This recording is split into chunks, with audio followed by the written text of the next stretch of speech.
sometimes when you have early success, you get less prepared. Yeah, for sure. So I think because I had so much early success, I thought I had. I'm good. We can figure it out. Oh, I can do this. I'm better than this coach, or I'm able. I know how to win. Like, man, we just got to stay semifinal. You can't tell me we don't know how to win. We just made it 2 years in a row. You can't tell me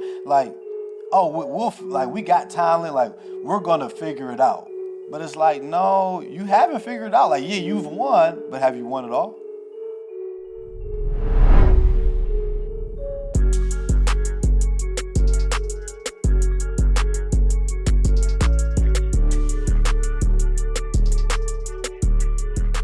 Welcome everybody to another episode of the Live Your Purpose podcast. I'm your host, John Morgan Jr.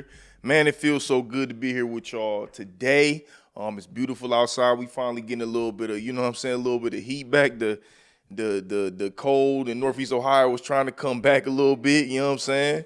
It was trying to come back. Man, if this is your first time checking in the LYP, man, this is a space, man, where we really try to have authentic and organic conversations.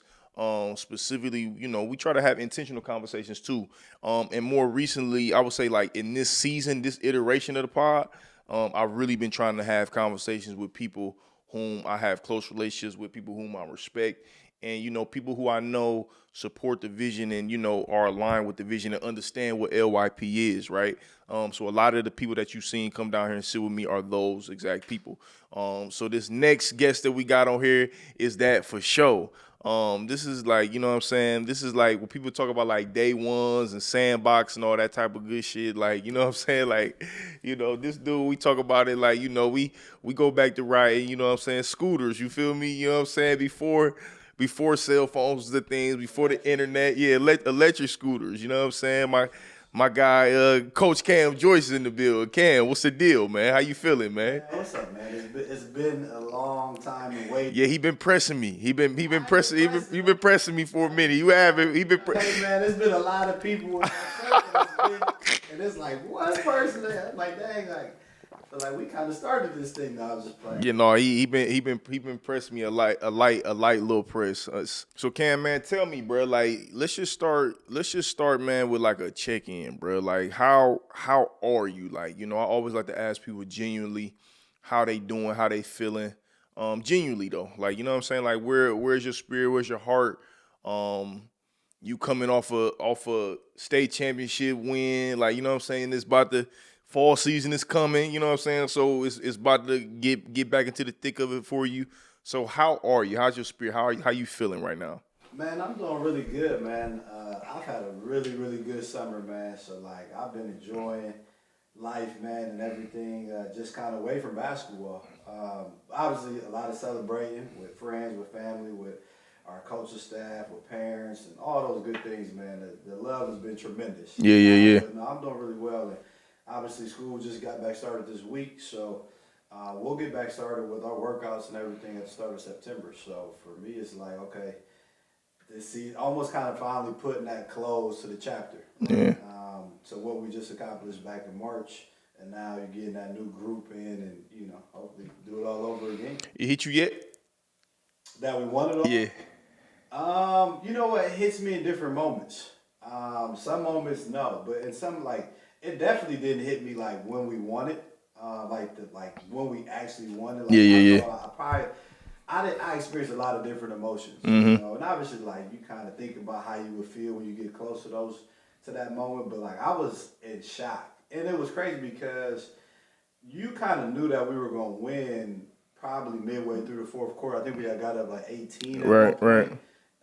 So you kind of felt good, like, okay, we're gonna close this thing out and actually win it. But like when the horn rang and everybody celebrated, obviously I was excited, but like I was in shock for a while. And I think it really probably hit me that next morning, just kind of randomly. I was just with Devin and Cruz and just laying in the hotel bed. And I just started crying. Yeah, the emotions came out. Yeah. That's when the emotions came out of like what we just accomplished. Right. And then I would say, man, like just in different moments. Since then, it'd be like, man, we really won it. Yeah, y'all the ones. That is like something that, like, when we started in 2019, that was my first year and you're like telling everybody like, this is what we're gonna do. Right, like, right, we're right. gonna win the state championship. Right. Like, there's so many things that happen in between, man, and so like to actually go and do it, and we had been close, but to actually go get it done, man, it's a hell of a memory, hell of an experience, and one I'll never forget for sure. But it's been a great summer, man. I've got reminded in so many different ways, whether it's from kids, whether it's from friends, whether it's just from random people, man. Like just walking up to me, I could be leaving somewhere, picking up some food, man, and somebody be like, "Hey, coach," you know what I'm saying? Like, congratulations. Hey, man, I went to Ignatius, man. Like, we love watching y'all play. Last week I was out a little bit on Saturday, and this dude just walked up to me like, "Hey, man," shook my hand like, "Hey, man, I know who you are. Like, I really respect what you're doing, what you build. Like, it's great to see." And like, those are like real cool experiences because like, it's not like you don't know what people really think or how they feel, but it's like you're putting in this effort with these young men to really create something special for them. Right. And people from the outside really congratulate you. That kind of give you like, man, you really are doing what God has wanted you to do and what you envision. Yeah. And it's not just me. It's our coaches. It's everybody. So I always tell people like, people may look at me as like, oh, you're the head coach, but like, it's so much more than just me that goes into it. Yeah, it's bigger. It's bigger than you. Yes, for sure.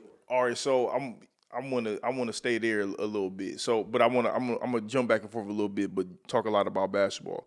All right, so for your new guys, right? Your new guys who coming in, or just like the new guys who coming in, the old guys who transitioning out. You know, it's a new regime. It's a new unit. You know, essentially. Sure. Do you, as a coach, coming off the state championship win, do you let the new guys feel feel the fruits of winning, or like, you know what I'm saying, from the year before, or do you like completely new slate, that shit don't matter no more, y'all didn't win that, we on a whole new mission? Or is it, no, we win, you coming into a winning culture? Like, what's your mindset to the new guys specifically, and to the new people? Well, to the new guys, it's an interesting time for them because they are like, obviously I have returners, right? Yeah. Two starters that were actually our lead scorers, Mm-hmm. and then we have another young man that comes off the bench that played in the championship game. So we got three guys that actually were out there producing, right? Then we got some other guys that were on varsity practicing, played in moments, but didn't really play in those final two games. Yeah. Those guys are hungry, right? This is their chance to really get out there, especially the guys that were with us on the team last year. Okay. Then you got the new guys, which will be guys coming up from JV or freshmen, right, who really don't have a clue what has, like, they were there, they were a part, but they didn't really experience it. Yeah, they wasn't in those battles. So it's kind of twofold. For the guys that were there, it's like, hey, we about to do this again. Mm-hmm. For the guys that are coming up, you're about to get the blowback of what these guys just accomplished. Meaning, whenever we step foot on this court, and I told them this in the summer, like, when they see that they're playing St. Ignatius, it's going to mean a little bit more. This summer league game that would have been regular on this Wednesday evening, it's not a regular game. When we go and play at team camps and just playing against other teams from different parts of the state or other states, this game going to mean a little bit more. If they beat you, they going to be a little bit more excited. So, like, the target is way bigger, and you got to understand and get yourself ready every game knowing that you going to get their best shot. Yeah. Because everybody wants to beat the champs. Everybody wants to – you're the measuring stick. You're the ultimate measuring stick. So, like, the other guys that did is like, man, you got to increase your level because you want to do it again. And then for the new guys, it's about proving that you're capable to be a part of this new journey with us to go get another ring. So it's good, though. I like that. That's kind of like the cool thing about this year is, like, you got these two different components working, and as a coach, you're trying to get both of them to combine to create this new culture of this team to be able to make another run. So, all right, so let's go back to 2019, right? Yeah. So I remember 2019, like, I was there with you on the outside looking in of, like, in limbo and process of figuring out what the next move was going to be, you know, before it even became Ignatius, right? Yeah. You know what I'm saying? So when you do accept the job at Ignatius and you set your mind at, like, all right, look, we here to build to be able to win a state championship, period. Like, that's what we're here to do. Like, when you came into the position and you came into the job to do so, what was the philosophy and what were the principles that you kind of like laid out for your players and for your staff and just for yourself that you guys could follow? Because, like, when you building something, you have to have like a foundation, right? Like, you got to have these pillars that you can, like, lean back onto when stuff gets shaky, right? So, like, what was your philosophy? Like, what were the principles that you kind of like outlined that you built your framework off of for y'all to obviously be able to win 5-6 years later? Man, that 2019 team, Chase Toppin, Caleb Blake, I can name them all. I don't want to get into that, right? Because somebody like, man, you ain't named me, Coach. Right. Listen, I love all y'all. Right. But hey, those, Coach, you didn't even say my name, Coach. Man, I don't want to get into that game. You can't do what you do Henry, like you can't. Yeah, and listen, Henry, don't make me do that, right? Because they go, you say Caleb, but right. I love all y'all. Right. But that team is the reason why we won the state championship. Mm-hmm. And I say that because they were the start. And the foundation, like, I always tell people, like, man, St. Ignatius is an amazing school, right? Like, and they have amazing sports. They've had really, really good basketball teams. It's not like we took this program over that needed a complete overhaul. Like, there was talent in the building, right? Mm-hmm. I think the biggest thing and they've been great coaches. They've had great teams. They just come up short. It's really hard to win. Mm-hmm. But what I kind of wanted to do was really change the belief and change the expectations. Say more about that. I wanted them to believe that they could go win the state championship. Mm-hmm. Like, I didn't feel like when I walked in the gym for the first time that I seen guys that believed they could accomplish something great. Got you. And when I mean, like they knew that they could be a good team, but they didn't really believe, like, I'm better than this team, and we're going to go win it all. So the expectation was changing what you guys can actually accomplish. Yes, for sure. That was the biggest thing. Like, I'm like, man, we have to change their belief system. This is a mental game. Mm-hmm. Yes, do we got to work on their skill? We got to develop things for sure, but we got to change the mental process of what these guys think that they can do. When we change the mental, now, hey, man, like, always people say the game is more mental than physical. 100%. And so, man, you may be a better team than me, or a guy standing in front of me may be a better player than me, but mentally, if I'm stronger than him, I can break him at some points. Yep. Like, I've seen good players get broke mentally, whether shooting slumps, whether running a game, whether the refs, whatever the case may be. So it was about changing their mental process of, like, what they could really do. And then once we did that, it was like, now that you guys believe, I want you to not only believe this, but expect better every time you come out here for practice, for workouts, and not just expect better for yourself, expect better for your teammates, hold each other accountable.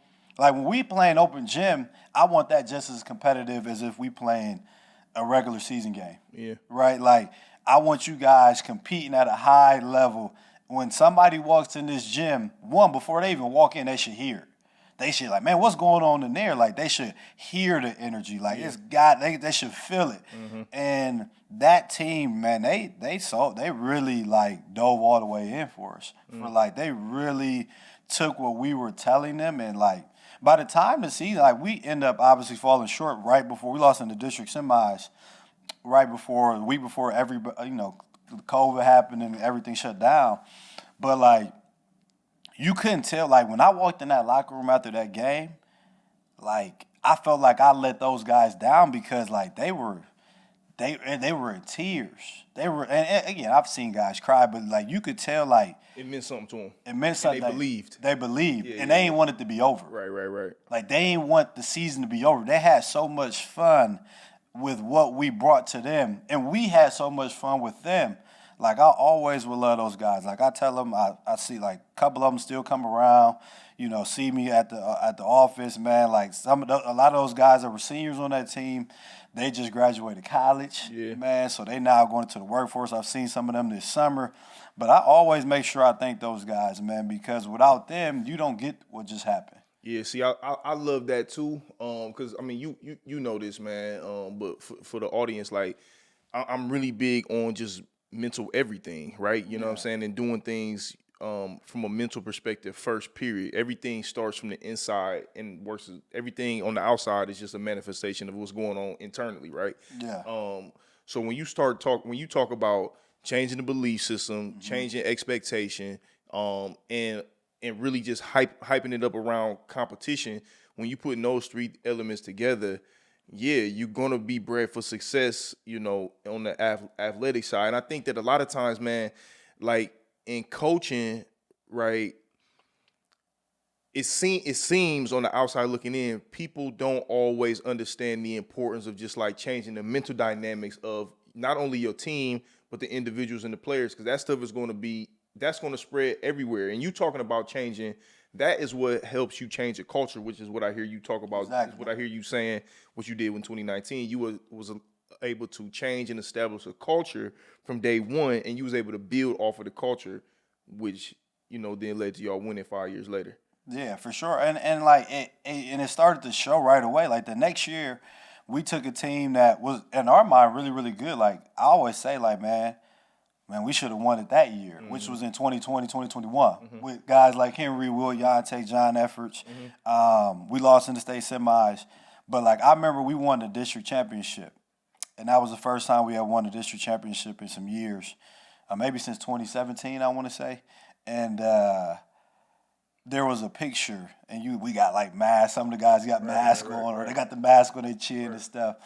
And but it was just a picture, man. And everybody in that picture, like they were kind of mobbing me, but like I love that picture because, like I always tell people, man, like people love to talk about culture, right? And I tell people, like, man, just look at this picture. Like that's culture, right? Like look at everybody's energy. They smile. Like you could tell right there, like, man, this is beautiful what they're building. And it really, like I said, it started back in 2019. A lot of those guys that were on that team the following year were on that team in 2019, man. So like those guys, man, hey man, like I said, last year's team doesn't happen without 2019. So, and I don't want you to get into those specifics because we still talking about kids and stuff too, right? So, but like, all right, 2019, 2020, COVID year, you got kids coming and leaving, transitions happening. Yeah. You guys come up short a couple years. At any time along the way, did you ever lose faith and had to check your own belief system? Like, dang, I ain't there. I gotta lock back in. Yeah, last year or the year after. I would say after we lost in the regional semifinal back in the 2023. So we lost. Final Four? No, that's Sweet 16. Okay. So we went to the Final Four 2 years in a row. Right.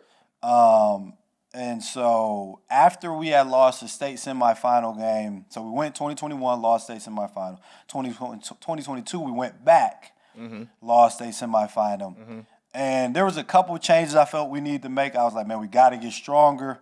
So we changed our off-season process with, guys getting in the gym, guys getting in the weight room. Before that, I was like, hey, you can kind of do what you want in the summer. Like, you can live here. If you want to live somewhere else, you want to work with your trainers, I kind of allow guys to do them. And I was like, nah, watching the teams that I felt were better than us this year, that year in 2022, I'm like, nah, we got to do stuff more together. Okay. Like, there needs to be more chemistry. I need to know what you're doing. If you want to do anything on your own that you want to pay for, great. And I felt like that started to work. And then in 2023, I thought we had a team that could win it.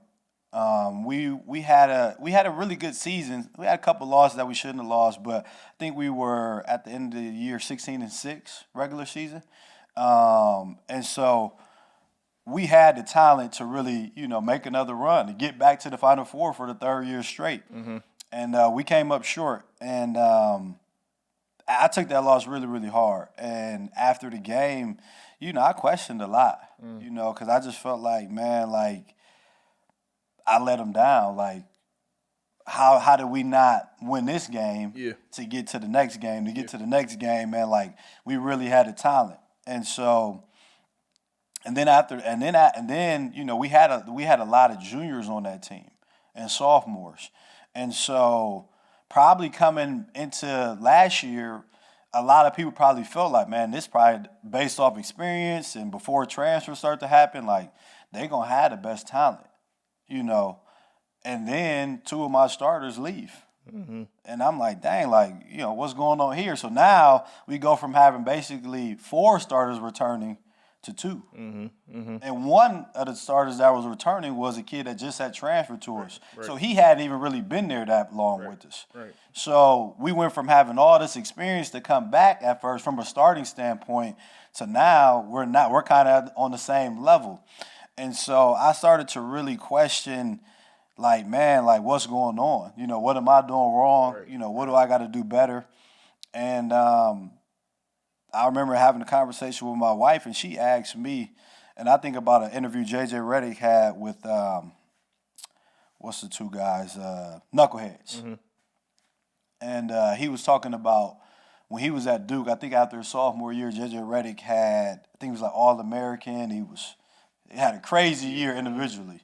And I think they came up short. They had a really good team. I don't know if that was the team that lost to LSU in the semifinal. I can't remember, but he said he came back that summer or maybe at the end of year meeting, and he sat down with Coach K. Yeah, actually before the summer. So he sat down with Coach K, and he said Coach K asked him, do you believe you deserve to win? He like, what you mean? Like, yeah. He's like, do you feel like you as a person deserve to win? And he said that made him really think about, like, man, like maybe like I wasn't in the right space to even deserve to win the championship. Like, yeah, my talent and my skill and what I was doing was great, but like me as an individual, like I was going through a lot. I had bad weight on me, like, but most people would never knew that. They would have never knew what I was experiencing on the back end. And I remember Devin was asking me, like, do you feel like you're in the right space to win? Or should have won to win the state championship? And I didn't have an answer for her. I was like, I don't know. And so, like, I had to really, like, think about that. And I'm like, I'm not. So, like, for me, it was kind of two-folded going into last year of, like, I got to figure out basketball-wise, what am I doing wrong as a coach? What do we need to do better as a team to get over the hump? We got the talent in the building. And then the second thing was working on me individually. And so, like, man, I started therapy. That was my first time. Like, I did therapy all last year. It was great. I enjoyed it a lot. It gave me a time to really just, work on myself. And, like, again, we come from generations that really don't look at therapy from a positive standpoint. Right. There wasn't, like, this big thing in my life where I just had to sit down. But I need to sit with myself and really work through whatever I felt like maybe I hadn't addressed. And then on the same time, man, I just really dove into the film, into the analytics, and into the numbers of, like, from a basketball side of, like, okay, what do we need to change, right? What do we need to change? And I feel like, man, that's when, like, me doing those two things, I felt like worked hand in hand with us winning it. Like, I think about our state semifinal game. Actually, our state semifinal game and our regional final game. Those were our two very close games that we almost lost. And I think about the way we ended the previous season. There were shortcomings in a lot of close games, and I realized, man, I don't have our team prepared to do well and to execute in the last 2 minutes of the game. Like, we do situations in practice, but, like, we're not doing it enough. Like, there should be no second guess on what we need to run offensively, defensively, lineups we need to have out there for different situations. Like, we can't rely on, I want to say we were relying on just, like, randomness, but in a way we were, of, like, kind of guessing, like, we'll do this, we'll do that. Or, like, you let me draw something up. Like, no, we need to have these guys prepared. So when we play, Brunswick in the regional final, and most people don't know, we got a technical before the first half ended. One of my players got a technical. And because he got a technical at the end of the first half, it became a bench technical. So the ref comes up to me right away to start the half like, hey, you can't stand up the rest of the game. I'm like, what do you mean? He said, you or nobody on your staff can stand up. I said, why? He said, because when the technical happened, there was no time on the clock. So now it becomes a bench technical. So I never heard of that before. Never heard of it, bro. It's crazy. Never heard of that in my life.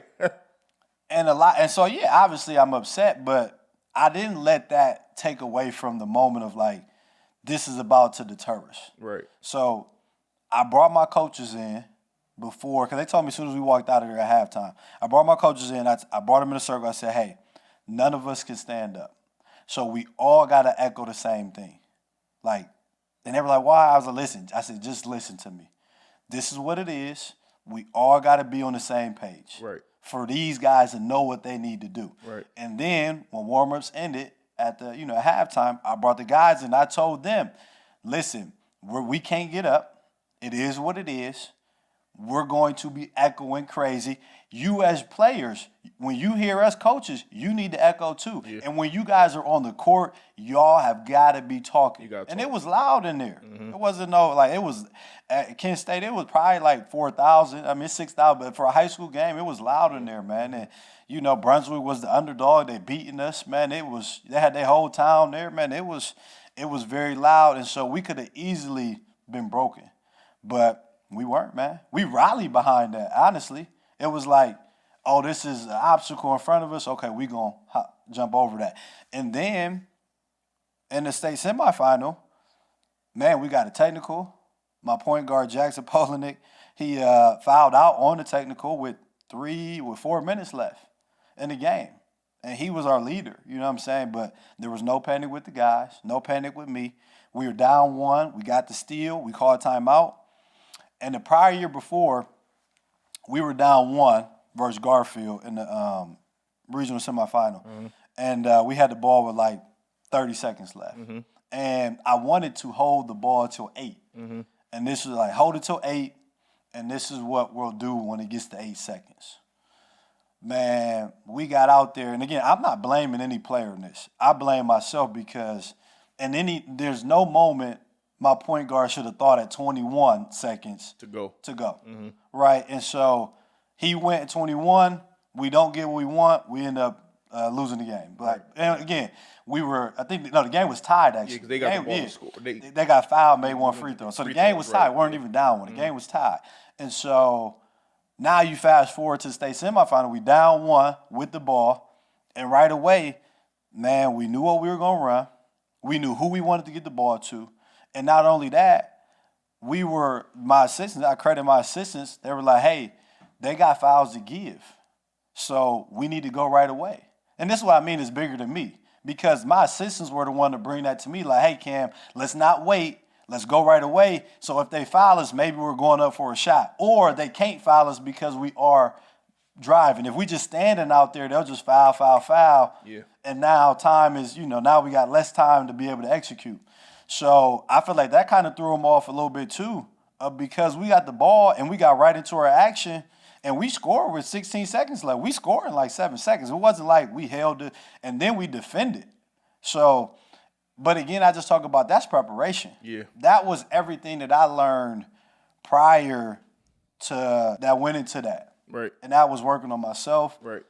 On and off the floor, of being able to feel comfortable in those high intense settings. You know what I'm saying? Like I said, I credit, my wife, our coaching staff, friends, my therapist, like again, like I really have a different outlook on things because of what I experienced last year. And it's everything that happened before we even won it.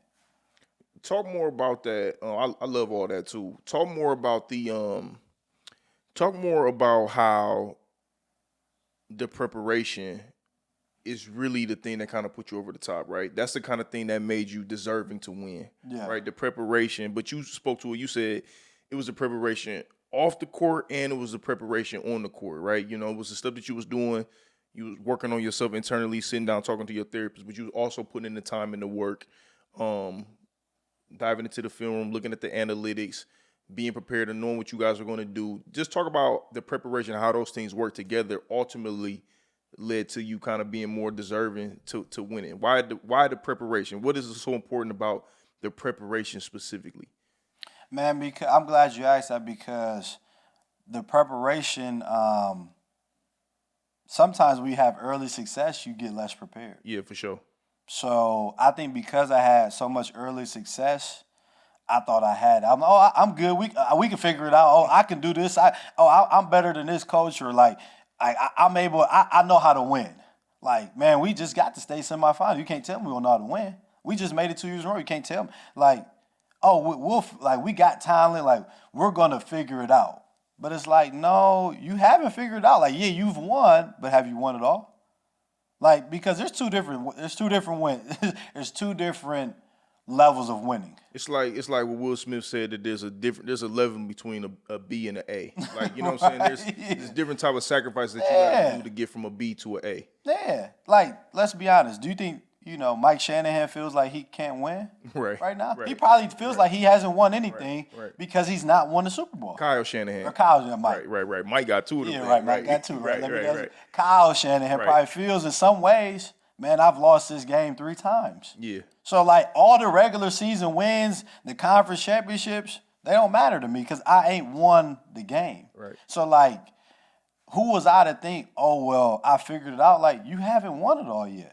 Like, you got far. You've done some things that maybe some others haven't. But let's not fool yourself. And so I had to step back of, like, I'm not as prepared as I should be. So that made me get more prepared. It's like, yo, the preparation has to be at a high level every year. Yeah. So it's like, even this year, it's like, I can't be less prepared now that I have won it. I got to be even more prepared. Right. Because the expectation is for us to win. Mm-hmm. You get what I'm saying? Like, we got two of the best. We probably got the best duo in the state next year. From a player perspective, 2 guys is going to play Division I. They got all kind of offers. So, like, the expectations is to win it still. It's not like, oh, we've fallen off this cliff. Like, we're not. So, like, that preparation is key, man. It's with anything, man. And I think sometimes we can take things for granted from a preparation standpoint, whether because we've maybe done it for a long time or maybe we just don't know. Because some people don't know how to prepare. Right. You get what I'm saying? Like, some people don't have people ahead of them to show them the way. Yeah. So they're trying to figure it out on their own, and they may not know how to prepare. So it's a lot of different reasons. What would you say to the person who don't know how to prepare? Man, I would say to the person that does know how to prepare, man, like, do all the research you can. And what I mean by that is like the research in the field. In the field, yes. And books, you got YouTube, you got all types of stuff online. Like, you got clinics or conventions that you can, like, there's things that you can figure out without having to learn under somebody technically to be able to get to what you want to do. But you got to do your research. And, hey, man, we got this phone where you can surf the web and do all types of stuff and learn about a lot of different things where that's a lot more stuff accessible to even a person that doesn't have the same circumstances as somebody else. Mm-hmm. So, like, from a coaching standpoint, you may want to coach in college, right? But you didn't play in college, so you didn't work with a college staff. All right, man, well, you know how you try to get in? Man, you got to go to clinics. You got to find a way to get to the Final Four. You got to find a way to get to work camps. You got to find your way to walk in them offices and introduce yourself to people. Like, you just got to go after it, man. Like, you do, because nobody's going to hold your hand because you didn't have what somebody else had. Yeah. They're just not. Yeah. And again, is it wrong? Is it right or wrong? Who's to say? Yeah. But, like, to the person that doesn't have the same resources as somebody else, man, like, that's when you got to be able, whatever resources that you do have, you got to use those. Yeah. And that, like I said, your resource may be going to just get a book. Yeah. Like, man, I don't got the money to pay for a coaching clinic. Right. Man, go read. Man, my dad got good at coaching reading John Wooden. Right. You know what I'm saying? Like, in a lot of ways. Right. Like, man, go pay $25 for this book, man. Yeah. Like, you can't pay $70, $100 getting this clinic, like, or whatever your field is, man. Like, there's a way, but your desire and your perseverance has got to be at a different level compared to others.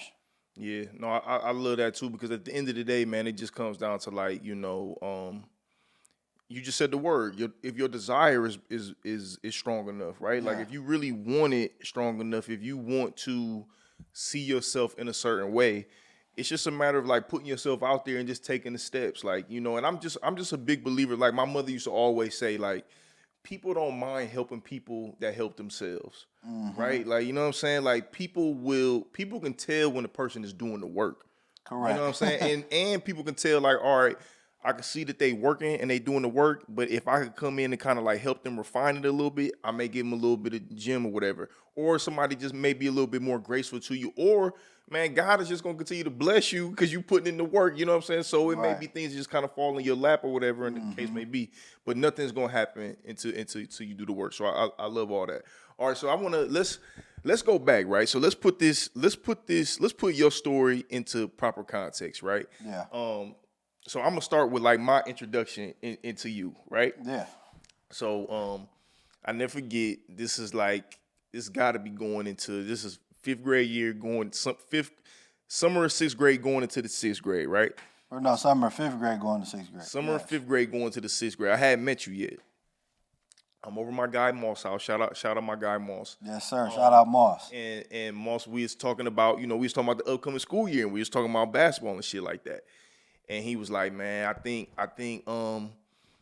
this dude that I play AAU with is coming to Copley next year. I'm like, oh, word? He like, yeah, man. He lightweight cold. He got crazy handles, like all of this type of shit. He can shoot, whatever. But like, he said, be a little dude, though. I'm like, word, for real? He like, yeah, no. He like, but he nice, though. He nice. So I had never met you before. I had no idea that you was gonna be living in the same development that I was living in or whatever. Right. Fast forward a little bit, me and you end up being in the same homeroom in sixth grade, right? Going to school together, living in the same development. But like halfway through the year, you end up coming to play on the basketball team in sixth grade, and then you leave, right? But like in the short time period that you were there and that you played with us, right? And that we played together, that's when I got to understand, oh, okay.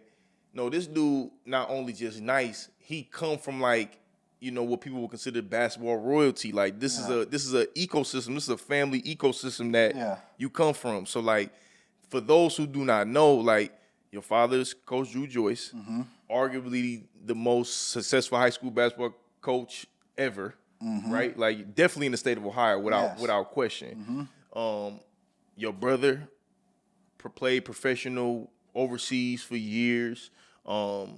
A legend, like an all-around legend overseas. Those who know, like he had a fantastic career overseas. He played high school with the Fab Five those years at St. V. You know what I'm saying? You came up. You were understudy in all of this, right? Yeah. So that was almost your preparation into where you are. You know what I'm saying? Come today, right? So my question is, setting all that context, right? A person can either go one or two ways. A person can either go full throttle, deep diving, which you did in the same arena and same genre, or somebody can just be like, you know what? That ain't for me. That ain't for me. I'm going the complete opposite. But you decided to stay in the same realm. So my question is like, when did you know that like, all right, this is just a part of who I am, and I'm going to continue to just like walk it? Like, or did you think you always just knew that basketball and sports was just a core part of who you were based off of who you was connected around? Yeah. Well, the thing was, man, like even before seeing, all of my brother's success and even obviously my father as well, like, yes, Dru, obviously he's the older brother. Dru is 4 years older than me. So like Dru started like, my dad could tell from an early age that Dru really started to fall in love with basketball. But not too far behind was me. So like when Dru was a 7-year-old at camps, I was a 3-year-old playing with Dru at home. Right. I was the 4-year-old at camps. I remember like Dru, my dad used to take Dru to his camp out in like Twinsburg or something, or Stowe. It was every fall. And I remember I made my first basket on the 10-foot hoop when I was like 4 years old. And I remember I was off to the side, like, and my dad was like, he was like, a parent, like, you want your other son to be quiet, like, because you're trying to watch. Like, Cam, chill. Yeah. And I'm like going crazy. I'm getting shots. And I'm so excited because I made a basket too. And it's like, hey, I know he's playing, but like our love as brothers in the game of basketball created our father. I give obviously a lot of credit to my father because he played football. Right. And so he was like, oh, both of these dudes really love basketball. Right. So by the time we met, I was already full throttle. Mm-hmm. And only actually my brother and Brian and Sian, especially those three, because they were like the first. And then Willie and Rome came in. But like traveling all around the country with them when I was first grader. When they started out playing in 5th grade. Right. And they were having success in 6th grade, 7th. And I only wanted to have my own success. Right. Like, oh, they get to national championship game, I want to get it too. Oh, they win a state championship, I want to win a state championship too. Like, it only drove me to work a little bit harder to be, like I wanted that for myself, right? And I had my group of friends, right, that we were all starting to play AAU, and I felt like we just following in their footsteps. Right.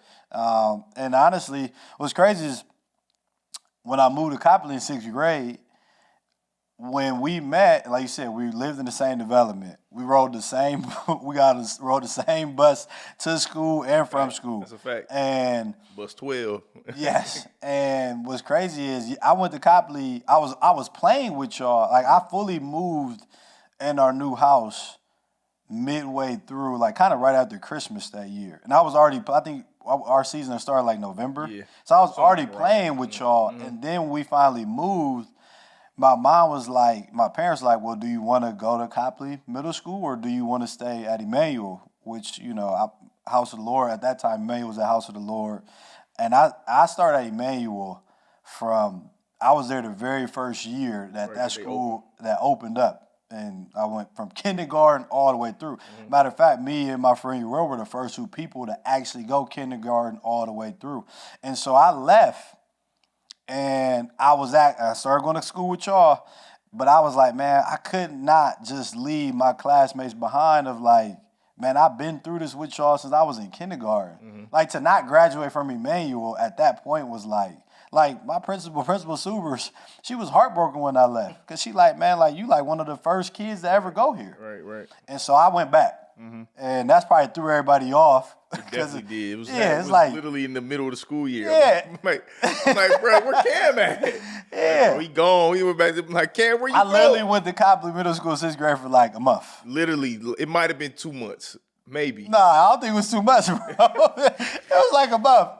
I had never went to a public school, so I was juiced to go to a public school. I never not had to wear a uniform. Right. And so I had all of that of like, I felt like I was missing out. So I'm like, let me go do this. But, and I was so glad that I went back because I would never be able to like say that I was one of the first. Yeah. Like I felt so good graduating from there. And then I remember like when I was 20 years old, I was a sophomore at Kent State and they asked me to come back and give a message at chapel. And they're like how cool was that to be able to walk in and tell them students, man, I was y'all. You was the first. You know what I'm saying? And like, class. Yeah, so like, but to tie it back in, like I was always kind of full throttle, man, like because when my brother was on the Little Tykes, shoot, I was on the Little Tykes with him. You know what I'm saying? So it was never like a decision for me, honestly. It was like I love basketball too. And so like now I played other sports, growing up as well. But basketball was always my thing. When did you feel the or if did you ever feel like a shift in just like, all right, it's full throttle. It goes from full throttle, this is what I want to do, to full throttle to like, oh, people expect this from me. Like almost like a pressure that came with it. Yeah, I would say probably I didn't feel any pressure till my brother and those guys' notoriety got bigger. Yeah.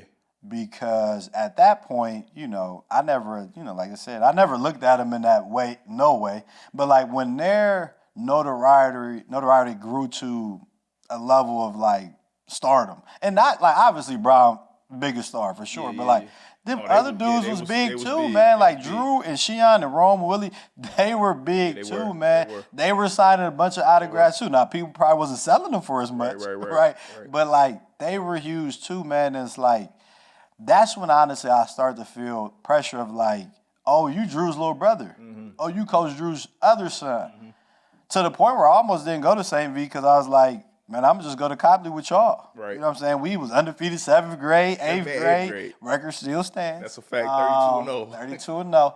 32-0. And I felt comfort. I really enjoyed going to school there and being with y'all. And I'm like, maybe I just kind of blaze my own path. And then obviously I ended up going to St. V, and I wanted to play for my father, and I wanted to be in that uniform. I really did. Right. But I think it started to second guess myself because when I got to high school, they had just won a national championship. My brother was in college already starting. Our 8th grade year was insane. Yeah. We had a science teacher. You remember Miss Gaskin? Yes. I swear to this day, Miss Gaskin showed us. She was really, really nice, and she was really, really cool. Don't get it twisted. She was a good teacher. She was a really good teacher. But Miss Gaskin, this is when I knew that, like, sports, especially like going out to them schools, like going out to the schools in them suburbs and stuff like that, and you playing sports, this is when I knew that, like, you know, there's a certain, like, recognition or fame that can come with success of being associated with sports and doing good in sports. Yeah. Miss Gaskins, now I swear she showed us favorable treatment. Not only because we was good and we was undefeated, because this dude was Coach Dru's son. Probably. Man, listen, we would come into class and she would be asking him about, so who St. V play today? Like, what's up? Like, giving us the update. Like, I'm like, and I took full advantage. I used to be showing up day near late. Oh, let me get. I ain't got my homework done. Don't worry about it. Miss Gaskin, I was in Philly with the team. Like I took it all in. I took full advantage. That's a fact. I was right there with Miss Gaskin. I was with Cam. You know what I'm saying? Yeah. She let us rock. But no, that's the. So all right. So but you did start to feel pressure around that time. Because as you said, man. See, it's so crazy. Fast forwarding today, and we see high school basketball to become what it is, you know, social media to become what it is. But at that time, in 2003, 2004, they were the first, right? They were the first to do it nationally, right? Yes. You know what I'm saying? Pre-internet being what it was. And obviously, Brian has become who he is, right? Sure. But that was a time period that was a very unique and one-of-a-kind situation. Definitely. You It know won't never happen again. No, never happen again. What do you remember about being like a young dude and just kind of seeing them, you there, but you kind of you in the background, right? So like when people look at like those St. V teams, the national championship teams, the state championship teams, and see those pictures, if you look closely, you're gonna see a little dude with big ass Adidas hoodie and sweatpants on. Yes, like, way too big sweatpants in the corner, and it's him. So like what was it like being a young dude, just kind of like seeing that, you know, from the background and being in that? What was that like? Man, it was crazy. I didn't fully get it. Right. I really didn't. Right. I obviously looking back now, but like I remember they sophomore year they all grew afros. Right. Who was growing the afro? Me. Facts. You know what I'm saying? Like I just wanted to be like them. Right. And you know, talk about preparation, man. Like one thing, like a lot of people don't realize, and again, they've had so much success, and obviously Brian is who he is, that sometimes it gets discredited what they did collectively. Yeah. Man, them dudes, it wasn't like they just rolled the ball out to Brian and say, go win it. You know. Like them other guys, I don't say them other guys, like Rome and Dru and Sian and Willie and B. Weems and Corey and all, you know, Ali, all those guys on those teams, like one thing, and even Mav, obviously, when he was a senior and as a freshman, like, man, one thing that I felt, and they used to ask me this all the time, like, those dudes worked extremely hard. And I would say this, there was, you know, they used to always ask me, like, when they would see me, especially if they hadn't seen me in a couple weeks, like, you working on your game? And I'd be, like, laughing them off. But I had a lot of early success when I was younger, to the point where, again, and he probably won't agree to this, but I felt like people felt I was better than Dru at those same ages, of, like, where my game was and where his game was. Mm-hmm. Again, Dru is an amazing player, so I'm not taking anything away from Dru. Dru gonna have something to say about that. For sure. But Dru, I felt I'm gonna do you like Shannon Sharp, Dru, how you come down to tell your story too. Hey, but I would say this, man. I would say in 7th and 8th grade, I did not work as hard. I did not, and those were 2 years when I stayed little and other people had started to grow. And my success started to change a little bit, especially on the AAU side. Like locally, I could still play with the best of them for sure. But like when we would play in the national tournaments, you gotta think my dad was our AU coach. There would be times where he wouldn't play me. Mm-hmm. Like I would start, but I wouldn't finish the game. Right. And I felt like horrible about that. I'm like, dang, I started to question myself. But like looking back on it, like yeah, I was putting in work, but I should have been putting in even more work. And those guys, again, I used to think they were messing with me. Like, but like they were asking me because they like, man, you need to work on your game. Right. You know what I'm saying? Like this is what it takes. This is what it takes. Like, yeah, you with us, but like, man, are you really like? If you really want to be us, this is what it's gonna really take. So I would work on my game, but I could have worked harder. I tell myself that all the time of like, man, there were always moments I felt like in my journey from going from middle school to high school and even high school to college where there were moments where I felt like I could have worked harder. And so like. And you think that having access to early success. Oh, for sure. Was one of the reasons. Man, I always was on the best team. Yeah. Like I said, I was good, yeah. but like my AU teams, we were cold. And it was like we were really, really good. Right. Our middle school team, really, really good. Yeah. You know what I'm saying? Like, in a lot of ways, like the most time I would lose is like in camp settings or, you know, sometimes even my rec league team with Coach Frankie. Right. Shout out Coach Frankie, man. That's my guy. Coach Frankie Walker. But like, man, like I remember I told him in 6th grade, like, we won the whole rec league, and I was like, we won this because of me, because I was like killing, right? Right. So I was definitely very confident in myself from a basketball standpoint, like, and some of that confidence came from I know these guys and I play with these guys and like, but I wasn't putting in that time the way I should have been. Yeah. You know, that's good, man. I mean, I think that's something that everybody can, you know, can learn from. Everybody can take some of that. You know what I'm saying? Like, yo, it don't matter who you are, what you connected to, how much talent you got to put it in the work. Yes. Like, you know what I'm saying? What's the famous slogan is like, you know, hard work beat talent when talent don't work hard. Like, you know what I'm saying? All around the board. And that does translate across the board in anything, shit, in podcasts and in any area. Yeah. You know, in relationships, like you got to really put the work in to be able to get, for sure. you know, to be able to get things on a certain level, right? Yeah, you know what I'm saying? Agree. It just takes work. You know, you're not gonna be able to outrun the work, period. So that's good. Man, I wanna kind of shift gears a little bit. Like, we talked about what you're doing basketball wise. Now we talked about, you know, a little bit of the context of just like, you know, the family dynamics in which you come from, and you know what was kind of what you kind of were given the, you know, opportunity to see. Right? You know, that's a blessing, and it really is a privilege in a way, you know, which you have ultimately be able to, you've been able to run with it, like you've taken it and made it your own flag. But one of the things that like I think one of the things that I've always just appreciated about you as an individual and as a friend is that I've always noticed and recognized you as just being a leader. Right. Mm-hmm. And I think I'm able to recognize that I would consider myself to be a leader as well. For sure, you are. I think that that's one of the things that I respect about people is people who are leaders and people who stand on their own and, you know, do things by the beat of their own drum, you know, and do things differently. I think it takes a lot of courage to be the first to do something, right? Mm-hmm. And when I look back on it, Cam, you were the first one to get married. Mm-hmm. Right? Like, you know what I'm saying? You was the first one to jump off the porch young, too. Yeah. How old were you when you and OG got married? 25. We just celebrated our 10-year anniversary. God damn. 25 years old, married. 1 year out of college. 1 year out of college. Mm-hmm. Now, granted, y'all had been together for a long time up to that point, but still, in hindsight, 25 is still really, really young. Especially for marriage now. 100%. Like, that's just young. Your brain has just stopped fully developing at 25 for men. When you look back on, like, you know, doing that and being the first person in your peer group and your friend group to get married,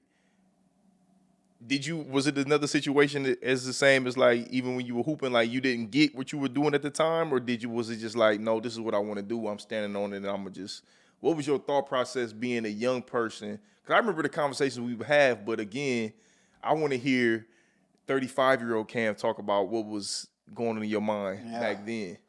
So I would say a little bit of both. You don't fully know until you really do it. Yeah, no, fact. Right? So I didn't, but it wasn't like I was just doing it like on some humbug, right? Like I definitely knew like this is the love of my life. This is who I want to spend the rest of my life with, and I want to do it now.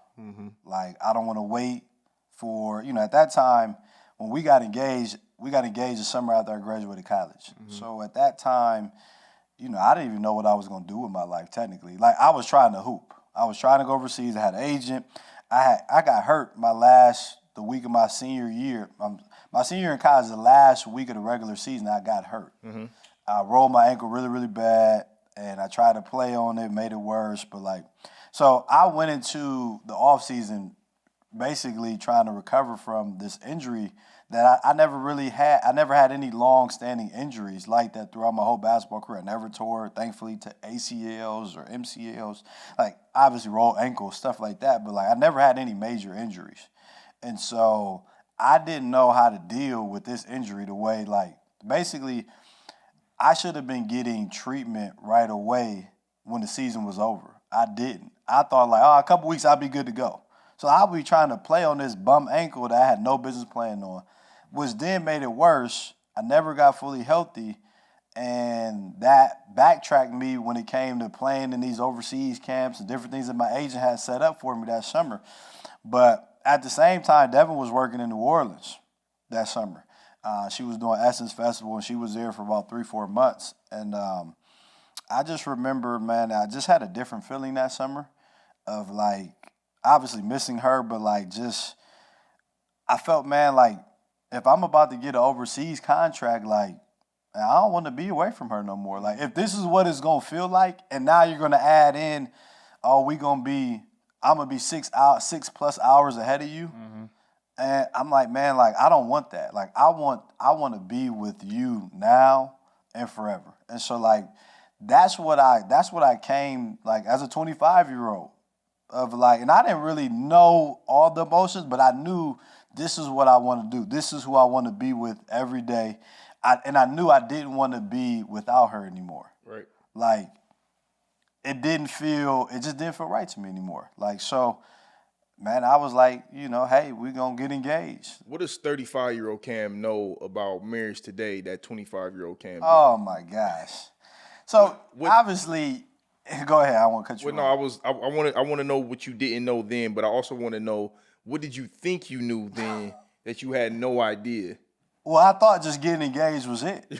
Right. Right. I thought, hey man, I done got on one knee. Right. Up straight. We good. We done took it to that next step. Yeah. Because like you said, we had been together for a while, so I'm sure a lot of people we used to get the question, oh, when are you getting married? Yada yada yada. Right. But I thought man, my expectation was you gonna drop everything, you gonna be with me. Right. We gonna go to this spot, that's it. We gonna ride off. And man, that was far from it. Very far from it. Understanding wanting to be a husband and how to actually be a husband, two different things.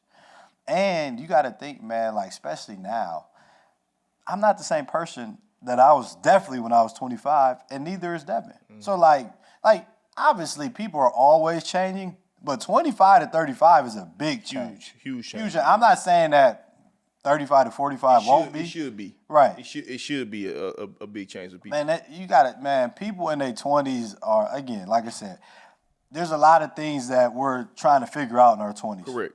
Whether it's career, whether it's relationships, whether it's money, whether it's living, all those different things, man.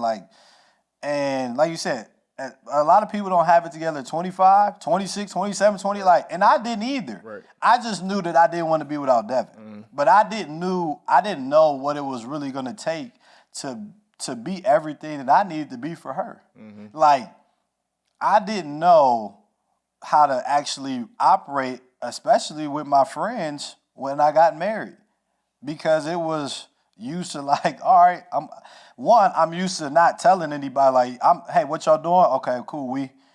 Obviously I was in a relationship with them, so there'd be times where like, yeah, I'm gonna go kick it with my boys, but like, there was never like this, like, in a way I didn't really care, like, regardless of what she said, I was still gonna do it. Right. You know what I'm saying? Right. In a lot of ways. Right. And so it was like, when we came married, I'm like, nah, like, hey man, like, I love you, but like, nah, like, I'm gonna just chill here. Mm-hmm. Or like, you know, I'm doing something with my wife. Mm-hmm. Because that's another thing, like, me and Devin, the best thing about me and Devin's relationship is our friendship. Yeah, y'all cool. Like, I could be anywhere in the world with Devin and be myself and be comfortable and have a good time. Right. I don't have to have a whole bunch of people around to enjoy myself with Devin. Mm-hmm. We can conversate, we can dance, we can go eat, we can do all those things, man. Like, and to experience that type of bond, like, I was already experiencing that, but I didn't really fully understand it. Yeah. You get what I'm saying? And now I do. Can recite J. Cole lyrics together. Oh, yeah, we can definitely do that, right? Yeah, we definitely could do that for sure, man. Facts. But, like, yeah, like, like I said, 25, like, I didn't understand how to be present. Yeah. You know, I didn't understand scheduling. I didn't understand a balance. I didn't understand, hey, this is not just me. I was so used to being on my own. Or just moving from the standpoint of like just considering yourself. And it wasn't that I wasn't considering Devin, but looking back, like, I wasn't being fully open to how a husband should be. Yeah. You get what I'm saying? I'm not blaming anybody, my friend, nobody. Like, I blame myself because at the end of the day, like, there were things that I need to do differently from a boundary standpoint, from a communication standpoint, all those different things that go into being a husband. You know what I'm saying? Being the best husband that you can be for your wife. Like, those are necessary things because, man, like, when you're in, as you know, when you're in this marriage, man, like, you're really in this together. Yeah, for sure. Man, you really experiencing, like, when she have a bad day, like, you gonna feel that. Mm-hmm. When I have a bad day, I'm gonna feel that, man. You know what I'm saying? Like, and you want to be there for that person. And you don't never want your partner to feel like you ain't there. Right.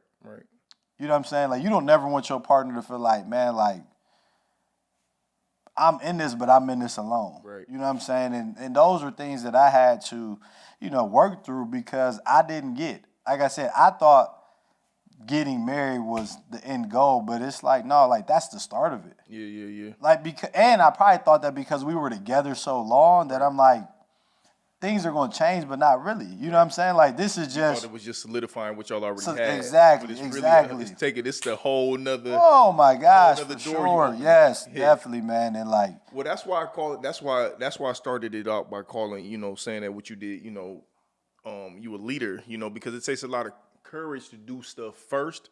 And it also, like...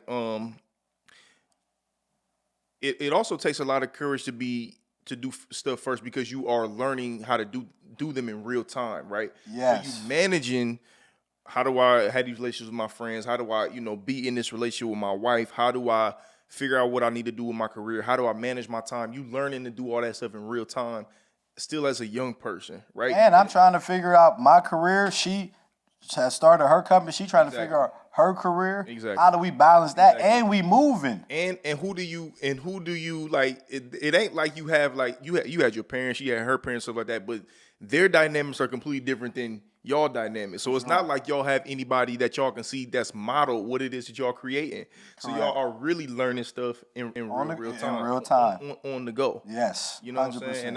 And that's one of the things is like, yeah, you gonna take a lot of like live bullets in real time when you the first one doing something completely different.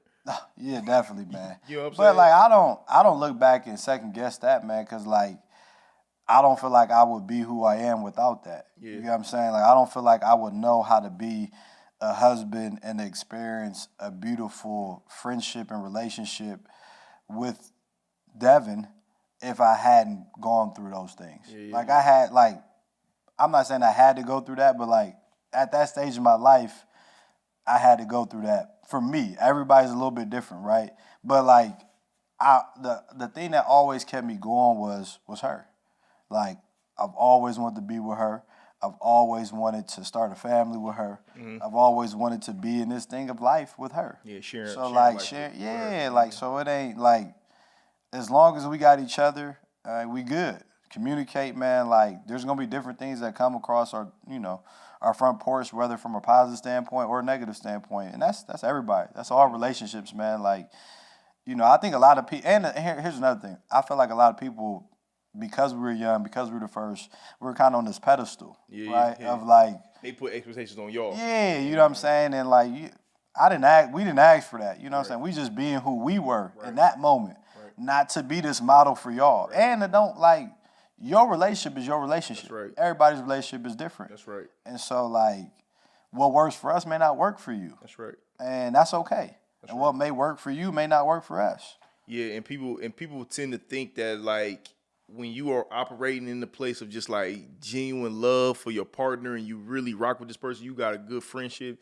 Sometimes people can tend to think that, like, you are putting yourself on the pedestal when it's like, no, I'm just being myself in my space. Like, I'm not trying to be anything that I'm not. I'm not trying to be better than or bigger than or none of that type of stuff. I'm just operating in my truth and just being myself. And I've had so many, like, I had a lot of dudes ask me, like, oh, man, how did you do it, man? Like, how did you feel about it before? Like, what made, like, and I used to always tell people I was like, man, do it on your time. Yeah, you got to do it when you're ready. Like, don't let nobody rush you. Yeah, that's a fact. Say, man, do it on your, what you mean? Like, I was like, listen, man, like, do it. Now, that does not mean you wait forever to do it either. Right. Because there's still another person in this relationship. So, do it on your time, but understand somebody else's time too. Facts. But don't let them rush you either. So there's that balance that we talk about. But like, man, if it's in your heart and you feel that it's now, great. If you feel like maybe it's not now, that's okay too. But if you got this great person that you know you want to be with, man, like, there's only so long that they may wait for you to figure out if this is what you want to do. Everybody not gonna wait around. Right. Some people were like, hey, I'm cool. Like, this is not what you want. Cool. I'm gonna keep it moving. Like, that happens in relationships. Yeah. So, like, that's why I always tell dudes, like, don't keep your significant other waiting for a long time. Like, so there's this balance, man, of like understanding, like, you need to feel good about it. You do. But you also need to be aware of where the other person is too, because they have feelings and emotions just like you. You mentioned a couple of times earlier about experiencing early success in these different spaces, these different things, and it kind of like it kind of cost you a little bit. You had to like check some things along the way that ultimately helped you today, right?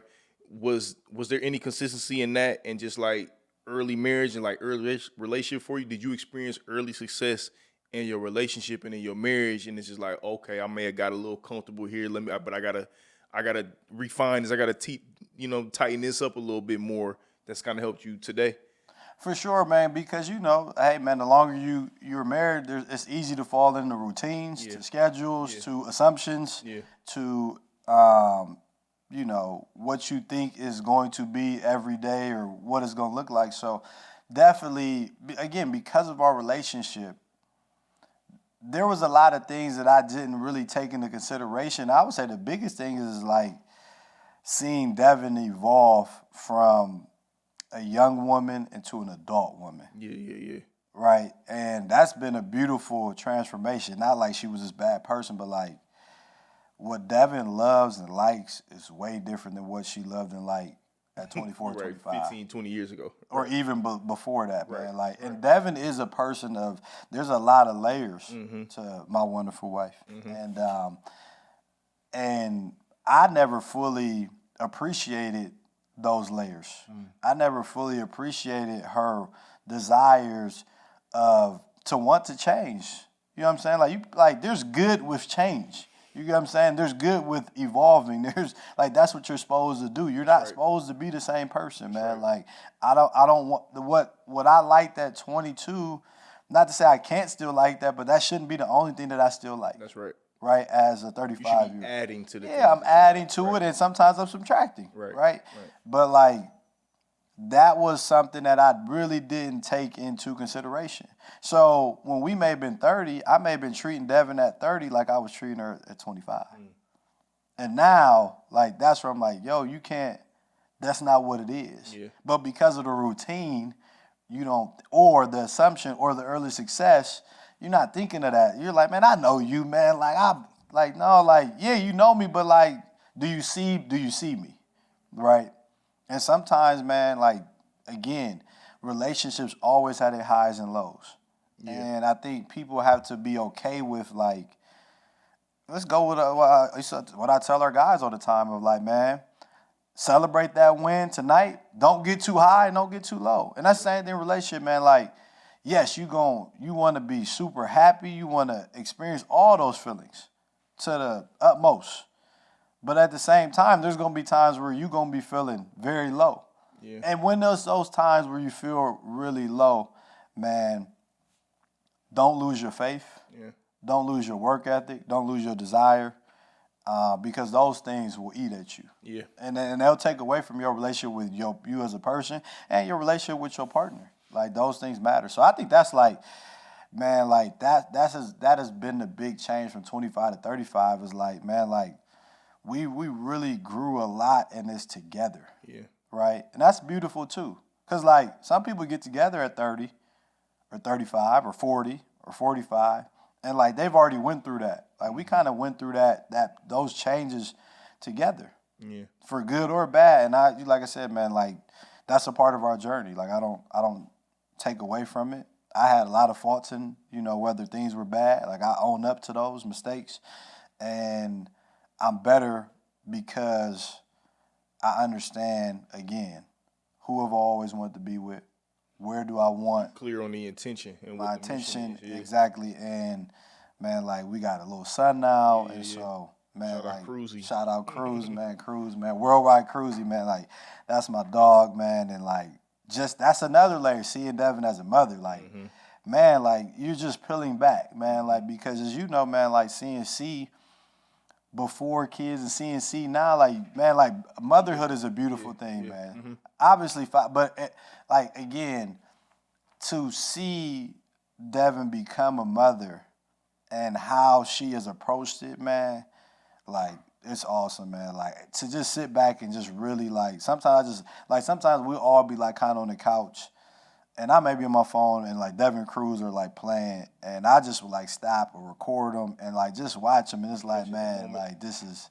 catch them in that moment, man, and just appreciating, like, who she is as a mom now. You know what I'm saying? Like, that's just another layer that we are now in our marriage of being parents, man. No, that's like one of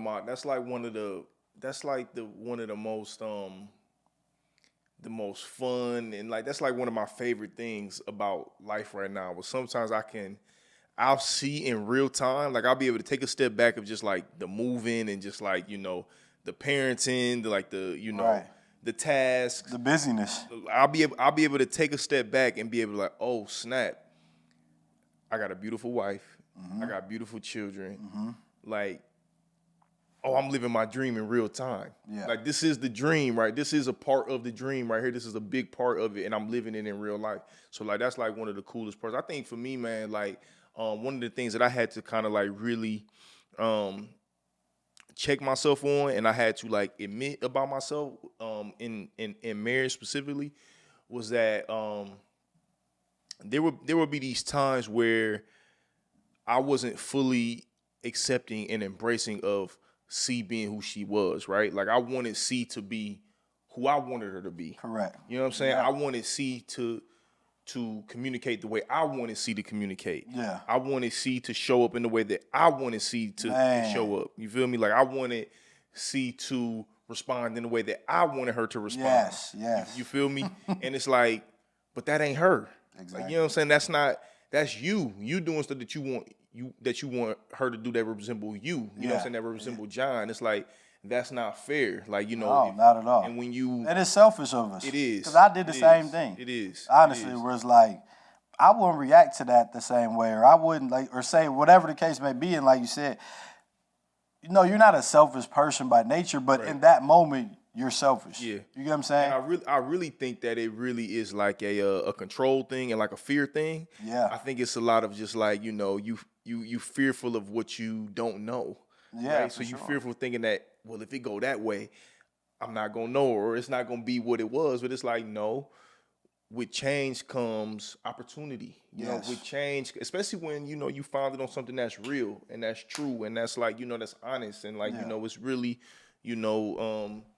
it's poured in, God is pouring into it. Like when it's those type of things involved and invested, change is only gonna benefit it. You know what I'm saying? It's not gonna take away from it. You know what I'm saying? So that's one of the things I definitely understand that 100%. Talk about like you made mention of it a little bit, but like how has fatherhood specifically kind of just changed and shifted you today? Like what's your outlook? Like how you different today as a dad than pre-kid and like 25-year-old Cam? Like, you know what I'm saying? What's different about dad Cam than non-dad Cam? Patience, right? I mean, obviously, you got little kids, you got to have patience. You ain't got no choice. You going crazy. Being able to, communicate with them at their level, right? Like, I remember watching a video, and they were like, hey, man, like, when you're talking to your son or daughter, especially little ones, like, stoop down to them. Yep, get on their level. Like, don't make them always look up to you. Right. Like, get down on their level, look them in their eyes. Right. You know what I'm saying? Talk to them just like you talking to, somebody else. Like, you don't know what that's doing for them. Mm-hmm. You get what I'm saying? And, like, man, but, like, fatherhood, man, is, like, probably the biggest change in my life outside of getting married. Mm-hmm. When I think about, like, everything that, again, I just talked about, like, there were so many different things that I just didn't know. And I like, thought I was prepared, like, I remember going to the class. You got the pregnancy class, right? And I remember feeling like I was in a movie because that was like the only time I would see him. Like, and I used to kind of like laugh at it, just kind of make jokes about it. And then I was like, oh, I'm really in this class now. And it's like, you're in the Lamar's class, man. Right. And I'm like, oh, like I really don't know how to change this diaper because I remember like so when we first moved to Copley, my sister had just had my oldest nephew, Davian. Mm-hmm. So when I was 12, Davian was born. And so they lived in our house for maybe 2 or 3 years of Davian's life, his first 2 or 3 years. So I was in the house and, I would take him to sleep and I would change his diaper. So like, I felt confident that like I could know what to do because I've been around a newborn before. And it's like, man, no, you really weren't around. Right. Like, you were around for the good moments. Right. You know what I'm saying? But when that baby was crying at 3 a.m, you wasn't around. You was asleep. Right. You know what I'm saying? Like, when you had to go get the food, you wasn't getting the food. You know what I'm saying? You got to go get the bottle and all those different things. Like, so I really, man, like, I remember those first 2 months, I used to dread nighttime as a father. Like, oh, man. And again, Devin has got way more work to do than I. Right. But me only thinking of me of like, man, he about to be crying. Right. He ain't like, he sleep like a baby during the day. Right. And then at nighttime, he like a vampire. He ain't going to sleep. Yeah. And, but it was like, and again, it was getting out of my own self to understand this is not about you anymore. Getting out of so first I had to figure out how to kind of like be me within a marriage, right? When they talk about schedules, jobs, working out, all those different things. Then we're adding another layer to it with a child. So like I remember one of the things I struggled with, and it's like, it's not even comical, but like one of the things I struggled with early on was not going to the gym and working out. And I was so used to my routine of going to work out, or I would go hoop in the morning. And for the first 2 months, I couldn't do it. And then the third month, but it was like, man, like your wife needs help in the night. Mm-hmm. Or at 5 o'clock when you want to wake up and go work out or go play. Hey, I need you here to have crews, to hold him, to feed him, so I can get some sleep. Mm-hmm. So like for the first 5-6 months, I didn't go to the gym. Mm-hmm. And for the first couple months, like, I didn't know how to deal with that. And then I really fully bought into, like, man, I'm being here for my wife. Right. In this side of our marriage. Right. And right? y'all child. And for my child, man, of like, I'm here for Cruz. And obviously I wanted to be there for Cruz, but I'm like, I felt like I could still do everything. Right? And it's like, no, you may not be able to do everything right away. And now the change is, okay, we got to maybe change up our schedule to work that back in. You get what I'm saying? Or the communication has to be like, not like, hey, I'm going to the gym tomorrow. Like, okay, hey, here's the days I am going to work out. I'm going to work out Monday, Wednesday, Friday this week at this time. Tuesday, Thursday, maybe I'll work out a little bit later. Yeah. You know, I wanted things to be what you said, on my terms. Right. And it's not about having stuff on my term. Right. It's about what's best for Cruz, what's best for Devin. And I think that's been the best thing about fatherhood, of like getting outside of myself, knowing that somebody else is relying on me to be able to care for them. And understanding it's not just mom. Like, fathers have a big role in early development too. Yeah, 100%. And I want my son to see moments of me and his mother together. Right. Of, you know, showing intimacy to each other, of hugging and kissing and being there for him as a family. So when he gets older, he understands he has that foundation that we talked about earlier, right? We laying those bricks, man. And also, man, like, it's so cool to just, like, you become a kid again. Yeah. Man, like, to see Cruz, especially now, like, you know, he's 2, and, like, man, like, one of his favorite things to do is go to the park. And, like, last week, like, he's experiencing, like, you know, the big thing at the park for him used to be just the slide. Like, I want to go on the slide. He would do it 100 times in a row. He really wouldn't do the other stuff a lot, but I'm gonna take this slide. You know what I'm saying? Like, I'm going on this slide.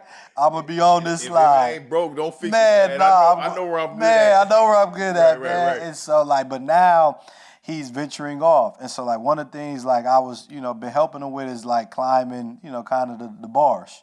Not necessarily the monkey bars across, but climbing the little bars just to get up. And literally, like, last week, he was trying to do it, but I would help him a little bit. And we have a park by our house, and so they have, like, 2 different sets. One is, like, 3 bars, one is, like, 2. So the 2 bar he kind of got. I figured it out. And the third, like, this week, a couple days ago, he started doing the 3 bars. And, like, I don't even got to help him no more. But it was just, like, cool to just, like, see him in that moment of, like, figuring it out. And, like, man, this is my goal. Like, I want to be able to conquer this. Yeah. And for me to be there and see it. And to see how happy how happy it made him feel to accomplish that. Yeah. Where he ain't need me. He was there. Because there was other times where before, like, he would get up and then he couldn't, so he would get down. And I could tell, like, he really wanted to do it, but I didn't want to also, because you know how it is, you don't want to help them do everything because they got to learn, right? They got to try to figure it out a little bit. Yeah, you got to let them do stuff they so. Because if you don't, then they'll never in some ways, right? So, like, but, like, that's the beauty of, like, like, we was also at the park, and there was some older kids that had a basketball, and they rolled it over to Cruz. Cruz grabbed it, threw it back to them. You know what I'm saying? And they rolled it back, and then they let me and Cruz play with the basketball for a little bit, just kind of tossing it back and forth. And it was really cool because, like, those kids didn't have to do that, and, like, me and Cruz had fun in that moment. And then, like, I remember the young man that had got the basketball back, and I told him thank you. He's all, no problem. But, like, he didn't understand. That made me feel so good as a father. It had nothing to do with basketball because I'm sure, when you give him Cruz, listen, Cruz will do basketball whenever he wants. If you don't, that's fine. But, like, it was for me of, like, seeing Cruz have joy in those moments of playing, right? And, you know, man, like, he's so smart, man. Like, they know so much more than you even realize. You know what I'm saying? Like, it's just cool just to watch, man. Like, it's a beautiful thing, man. It's one of the best. It's not even a job, but, like, it's one of the best things to be as a father. It really is, man. And, like, again, cliche, but you don't really know what being a father is till you really become being a father. You got to just be in it. You got to be in it. You got to just be in it. You got to just be in it because it's so. You talking about on the job training, man? It's so much. It's so much that you learning in real time. It's so much that you learning about yourself in real time. It's so much that you learning about your kid in real time. you realizing like, like I always say, man, the thing about being a dad is that, your insecurities pop out. You know what I'm saying? Your insecurities become on the forefront. Your kids gonna bring that stuff out, and and as they continue to get of age, like Messiah is at the point now, where he don't call out my insecurities, but he will question certain things. Yeah. That makes me have to take a look at what it is that he's asking me. So it's like, oh damn, like that's fair. Like, you know what I'm saying? Dad can't be no hypocrite. Like I gotta, if you right, you right. You know what I'm saying? You can't put on him what you're feeling because you're feeling that. Exactly. He's not feeling that, so it don't matter what you feeling. Right. And that's a thing that people can struggle with. Because I think in a lot of ways, what I've learned is we force a lot on kids. We do. We force a lot on them that they shouldn't have to have forced on them at all. And it's, like you said, our insecurities or what we think should happen, and it's not supposed to be that way. Right. Man, like Cruz is pure, man. Like, he don't do no wrong. Anything that he do that you think is wrong is not wrong. Not wrong. That's right. Man, like, he's trying to figure this thing out. That's right. And it's up to you to help guide him, not tell him, guide him and show him. And I think that guiding and telling is two different things. And there's be moments where you got to tell them, like, hey, you can't do this, right? But at the same time, like, you want to help guide them along this journey and not force them along this journey, man, as parents. And, like, but fatherhood is everything to me, man. Like, I love that, man. I love that little guy so much, man. Like, and it's a different type of love than my love for Devin. Yeah. You know what I'm saying? Like, my love for Devin is different than Cruz. There's no, like, comparison because they're two different loves. And I love both of them so much in the way I'm supposed to love them, as my wife and as my son. You know what I'm saying? All right, I got two more real questions before I get you out of here. Yeah. How does coaching help you and harm you in, like, in the realm of, like, being dad and husband can? Like, how do they coincide and help, or how do they kind of get in the way? Oh, yeah, for sure. That's another thing, probably, like, assumption. Like, man, I've been coaching kids. Like, I get it. Like, no, this is different. You know what I'm saying? Like, coaching kids and being a full-time dad is way different. It's not even close. Because you know what? I can get those kids back to their parents. That's a fact. Ain't no giving back Cruz. Ain't none of that, man. Like, he going to be there in the morning. Right. Gonna be. Right. And, like, I would say coincide from a time standpoint, if anything, man. Like, because, man, like, I want to make sure, I always tell our guys, like, listen, I coached in college for 6 years before I started at Ignatius. And what I always told those guys, and this is a little bit going into one of our first questions of foundation, because what I didn't say is, like, I told that first group, man, I want to have real relationships with you. Mm-hmm. I remember during the interview process, I got asked the question of, like, how do you feel like you'll be able to motivate them? And my answer was, I won't be able to motivate them until I have a relationship with them. Right. I can have the best speech in the world, but that's only going to last for the first 5 minutes of the game. I got to have a real relationship with them on and off the floor to a degree. And again, every relationship with every player is not going to be the same. It's not. I don't have the time. And as a head coach, what I realized, coming from being assistant or support staff in college, I could have different relationship with the players. Like, I could be, but when you control the playing time and you the leader of it, there are certain boundaries that we're not going to cross. Mm-hmm. You know what I'm saying? And I had to learn that too. But my relationship with my players are very valuable. Like, I really enjoy having a relationship with my players. And that requires time. To have a good relationship, your time. You got to be there. You got to be there. Yeah. You get what I'm saying? So if I'm with my players, who am I not with? Yeah, you're not at home. I'm not at home with my wife or with Cruz. So that's the biggest thing is time, right? Or we got a game this night. And again, we haven't even got to the point where Cruz has actually got his own schedule of going to different things and all, you know what I'm saying? So, like, that hasn't been the, coincide. It's more so like, well, I can't be with you, Cruz, I got to go coach this game tonight.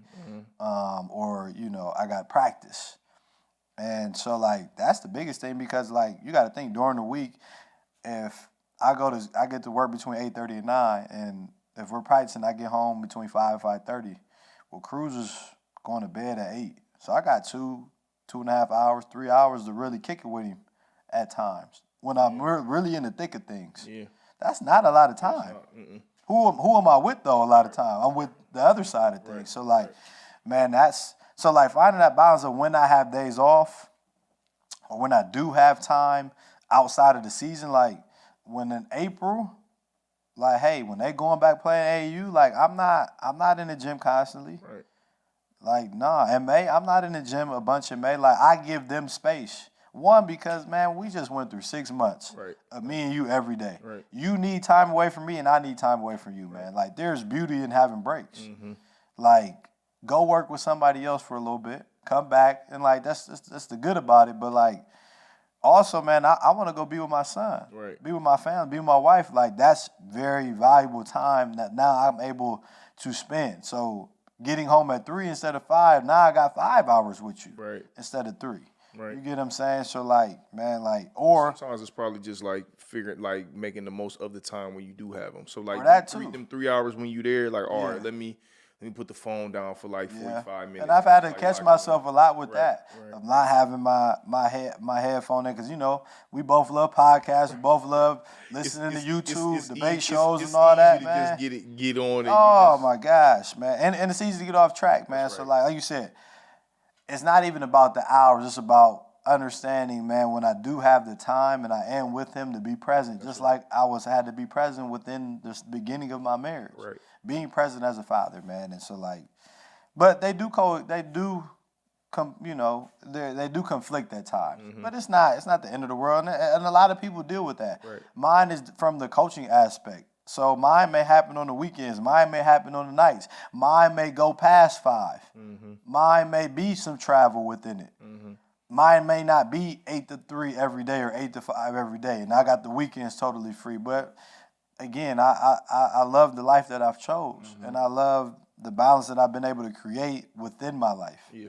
And I like where I'm really at now, because I really feel like I have a really good understanding of how to spend that time and, like you said, how to be efficient with it. Right. Yeah, that's good, man.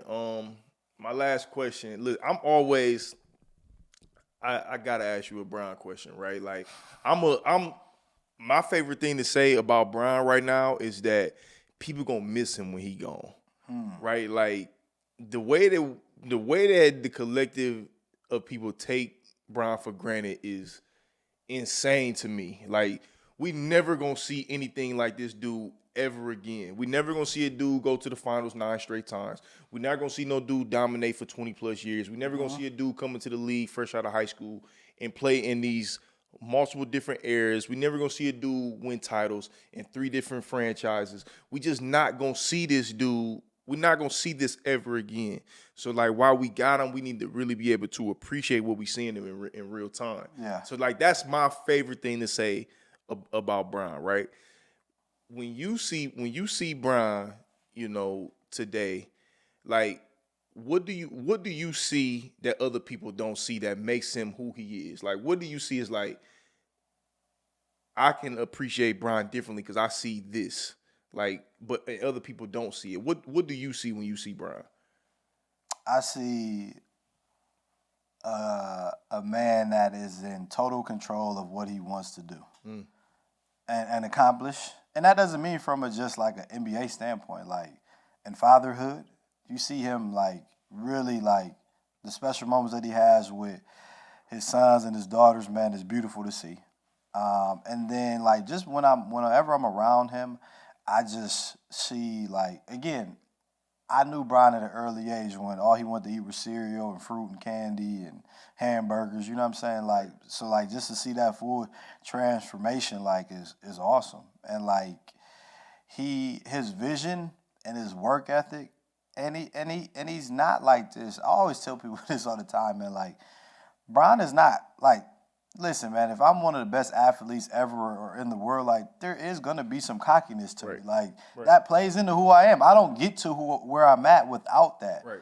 But he's not this, like, just cocky person. Like, he's actually very down to earth, like, cool, humble, like, you know what I'm saying? Like, He's not this over-the-top, in-your-face person that is constantly telling you who he is. He really not. You know what I'm saying? Like, and I think that's the cool thing about knowing him and having a relationship with him. Is like I've got to not only see that now, and again, I don't get a bunch of moments with him now. Obviously, he lives in L.A. I live in Ohio. So my moments with Brian, come once or twice a year. You know what I'm saying? But like, and obviously sometimes we may text or hit each other on social media. But like, when I do have those moments, man, like I appreciate just being around him and getting to see him and just spend time. Because I really, like I said, it used to be time where I used to see him every day, all the time. Right. But like, to see who he was then, it wasn't like he was this bad person, but he was a kid. He was a young man. We were both kids, right? And now he's a fully grown father, husband, role model, and he does a lot, man. He's an icon. Man, and I feel like he wears it well. Yeah, he does. I feel like he wears it very well, a lot better than a lot of people, man. Like, because honestly, man, he could be an asshole and not care about what none of us had to think or say.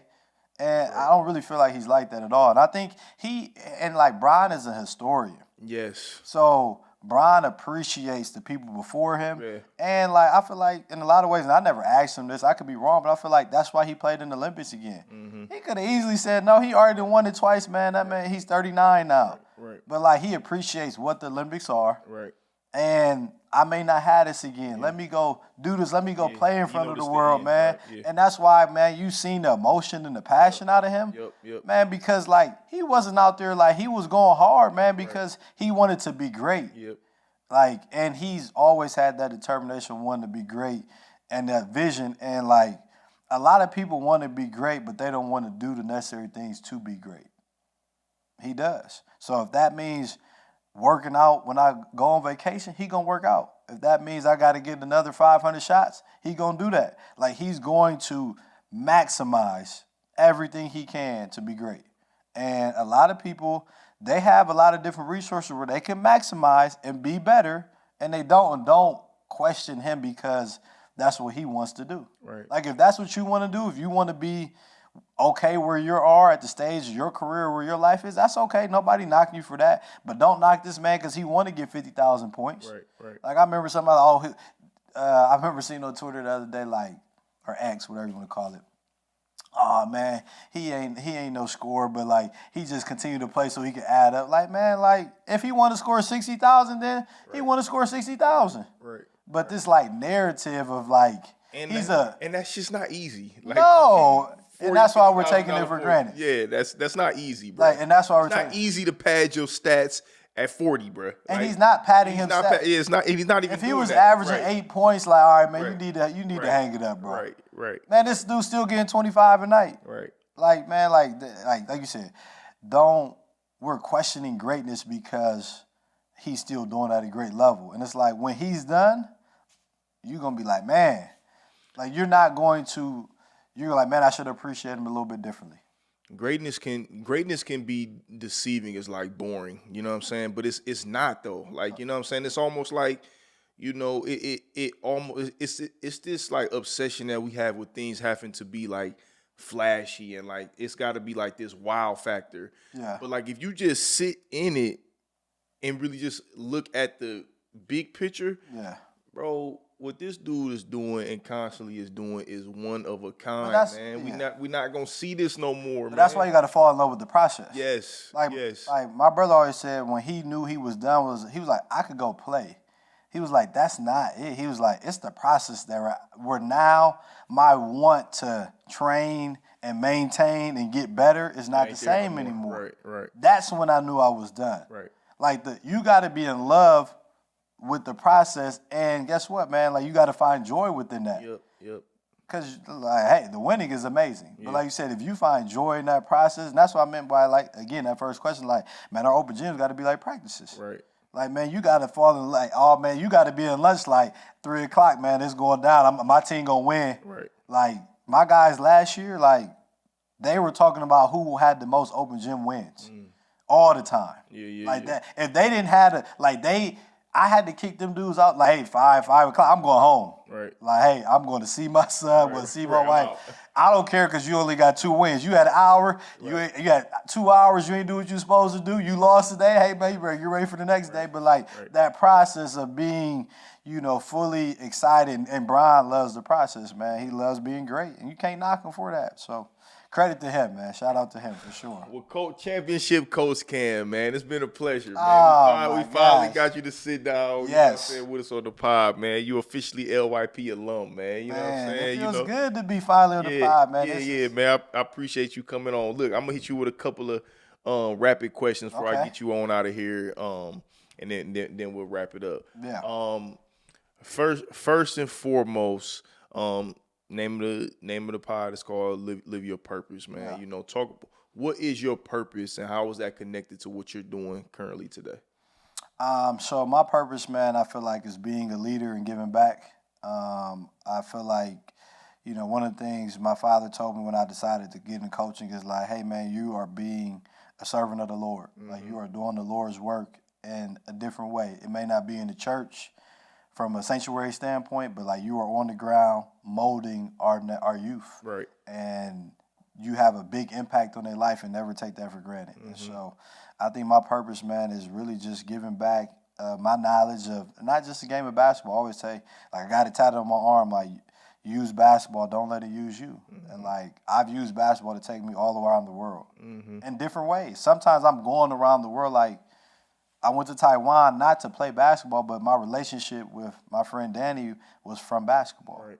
You know what I'm saying? Like, I never thought I would be in Taiwan. Mm-hmm. But now I'm in Taiwan at a wedding, on the beach. Like those are, like, that's the beauty of where this game is allowed to take me, but it's my purpose of, like, my relationship that I'm able to build with people, whether they're older, same age or not. I think that's, like, just being a leader and being a connector.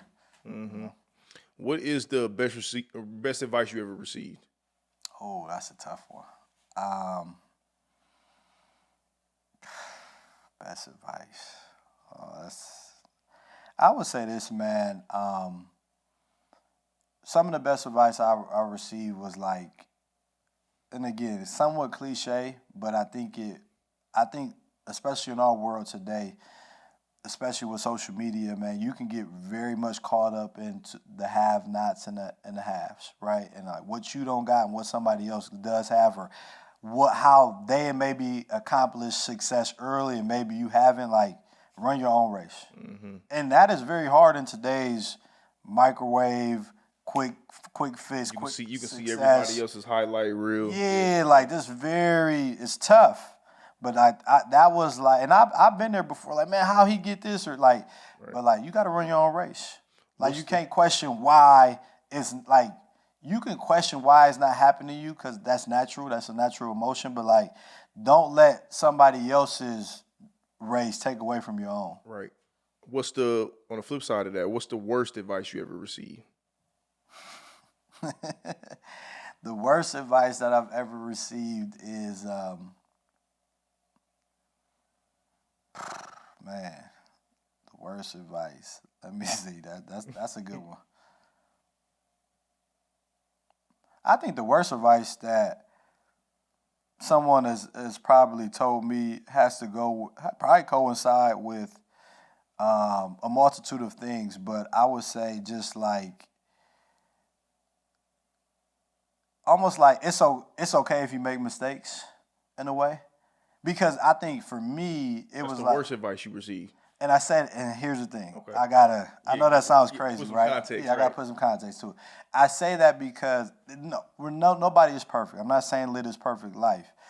But at the same time, when you make mistakes, what they also don't tell you is that they say it's okay to make mistakes, but it's not okay to make the same mistake twice. Right. Or the third or fourth time. Right. Or the fifth time or the sixth time. Right. But at some point, when did you learn from it? Right. And I think, like, you make mistakes, so hopefully you don't have to keep making exactly. Like, learn from your mistakes. That's what we really should say. Like, hey, man, learn from these mistakes. Right. It's not okay to make mistakes because you never know how somebody can take that. And so as a young Cam, I took that as, okay, I made a mistake, but you'll be fine. Like, we can get over it. Mm-hmm. But what if that mistake hurt somebody to a point where they ain't want to get over it? It's a mistake to you, but to somebody else it's extremely detrimental. Yeah. So did I bring it back in context of it does. It's not like the worst thing, but in a way it is. Right. And again, there's been worse stuff probably, but I got you. What is the number one thing that you are trying to unlearn today? Something that you have learned, that you've been using, but today you like, that don't serve me and help me no more. So I'm trying to shift that. Oh, what am I trying to unlearn? I think I'm trying to unlearn a lot of things that a lot of mental things that I thought were only for people that needed it at moments of struggle in their life. So when I think about meditation, when I thought about therapy, when I think about, time alone to reflect, time to journal, like all those things I just kind of took for granted or never felt like I needed that. And it's like, no, you do need that. You do need time alone. You do need time to meditate. You do need time to reflect. You do need time to envision and lay out what you want. Like, because man, if you're not doing those things to work on yourself, man, like, you just going through this life. Mm-hmm. Like, you just going through it. And again, it's so easy to just get caught up in nothing. Like, we're like, not to say your life is meaningless, but like, what are you doing to, bring yourself back in a little bit and really sit there with yourself? And I think for a long time, I never really sat there with myself.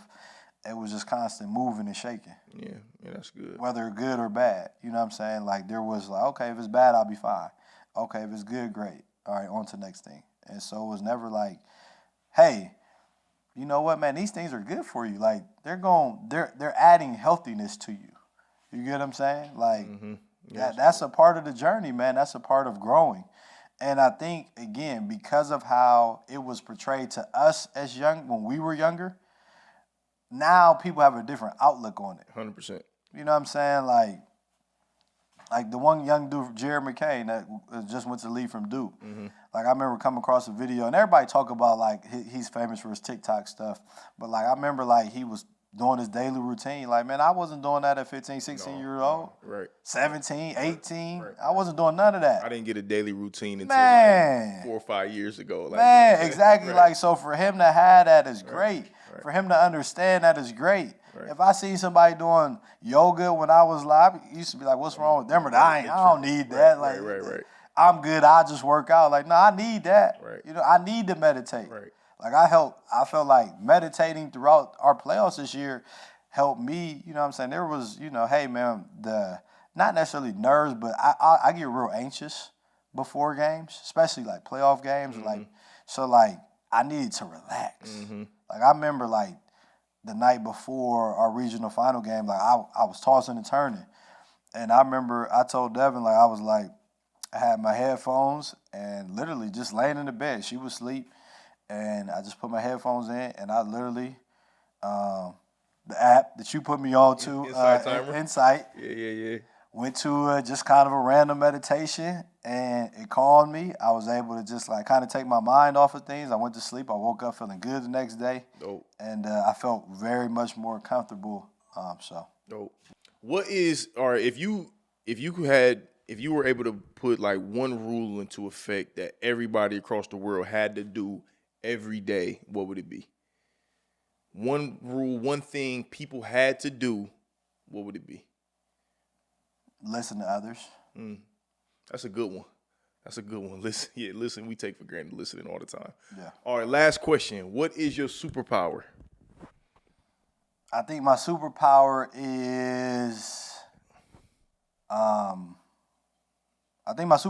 is my voice. I think and again, I appreciate you thinking of me, but I think I always felt like leadership very on of whether team-based, friend-based. Speech class, like, I feel like I've always had a good understanding of how to use my voice and how to speak with people of different backgrounds, of different ages. And I feel like that's helped me be able to connect to a lot of different people. Mm-hmm. Dope. Well, Championship Coach Cam, man, it's been a wonderful episode, bro. I appreciate you coming, man. Thank you for being a guest, man. Listen, another episode, y'all. LYP. Peace. My man. Thank you, my brother.